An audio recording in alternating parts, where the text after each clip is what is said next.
Happy Mattu Pongal to all. இதான் என்னோடய மாட்டுப் பொங்கல் கோலம். எப்படி இருக்குன்னு சொல்லுங்கள். ஸோ வீட்டில் வந்து மாட்டுப் பொங்கல் வைக்கிறோம். அதனால் ஆடு மாடு எல்லாத்தையுமே குளிப்பாட்டினோம். ஒவ்வொரு ஆடு மாடாக குளிப்பாட்டிகிட்டு இருந்தாங்க. அண்ணனும் தம்பியும் சேர்ந்து மாடை வந்து குளிப்பாட்டி விட்டாச்சு. அதுக்கப்புறம் இதோட கண்ணுக்குட்டியையும் நாங்கள் வந்து குளிப்பாட்டி விட்டாச்சு. அன்னைக்கு பார்த்து வெயிலே அடிக்கலை, அது நடுங்கிட்டு இருந்துச்சு. அப்புறம் ஒரு செம்பரி இருந்துச்சு, அதையும் குளிப்பாட்டியாச்சு. ஒவ்வொன்றா குளிப்பாட்டி விட்டுட்டு இருந்தாங்க. அதுக்கப்புறம் எல்லாமே ரெடி பண்ணோம் மாட்டுப் பொங்கலுக்கு. குளிப்பாட்டின ஆடு மாடு எல்லாத்துக்குமே அப்புறம் சந்தன குங்குமம் வச்சுட்டு இருந்தாங்க. செம்பரிக்கெலாம் அந்த கொம்பு இருக்கிறனால கொம்பில் சந்தன குங்குமம் வச்சுட்டு, அதே மாதிரி மாட்டுக்குமே பொட்டுலாம் வச்சாங்க. மாட்டுக்கு வந்து பூவுமே வச்சாங்க.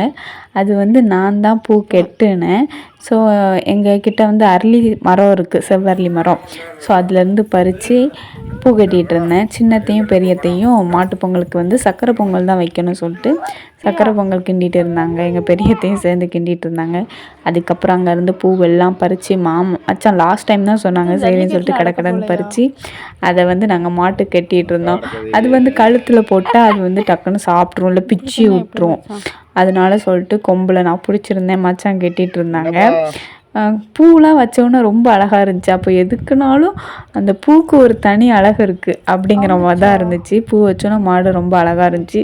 அதுவும் நான் கட்டின பூனோன்னு ரொம்ப ஹாப்பியாக இருந்துச்சு. அப்படியே ஆடு மாடு எல்லாத்தையுமே ரெடி பண்ணி முடிச்சுட்டு சரி பொங்கல் வச்சு முடித்த பிறகு நம்ம நான்வெஜ்ஜுக்குள்ளே பூந்துடலான்னு ரொம்ப ஆர்வமாக வெயிட் பண்ணிகிட்டு இருந்தேன். சரி அதே மாதிரி எல்லாத்துக்குமே பூ வச்சு எல்லாமே பண்ணிவிட்டு தென் அப்புறம் வந்து பாப்பா வந்து அப்பான்னு தேடிக்கிட்டே வந்திருந்தா. அவட்ட அவங்க அப்பா ஜல்லிக்கட்டு அடக்க போகிறாங்களாம் அப்படி சொல்லி சும்மா ஜாலியாக பேசிகிட்டு இருந்தோம் மச்சான் கூட அவங்க கூடலாம். பாப்பாவுக்கு மாட்டு பொங்கல்னோன்னா செம்ம ஜாலி. மாட்டு பொங்கல்னு ஒரே டான்ஸ் தான் பொங்கல் முடிகிற வரைக்கும்.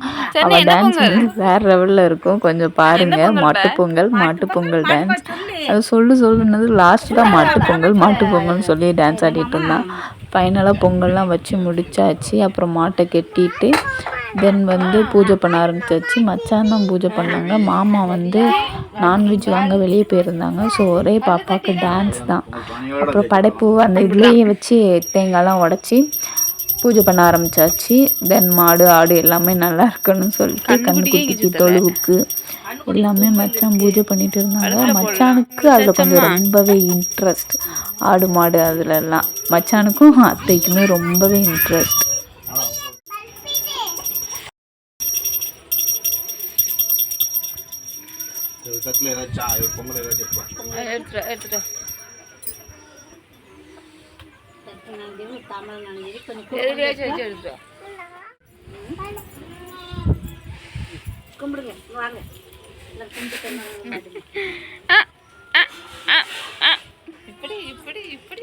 மாடு நிறைய குட்டி போடணும், நிறைய பால் தரணும், அப்படிதான் தொட்டு கும்பிடணும்.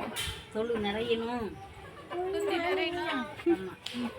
நிறைய மாடு நிற்கணும், நிறைய மாடு கண்ணுக்குட்டி ஆடு எல்லாம் நிற்கணும்.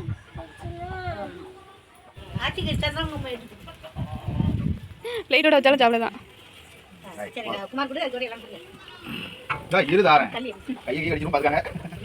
சரணியா கொடு, நீ தான் கொடு.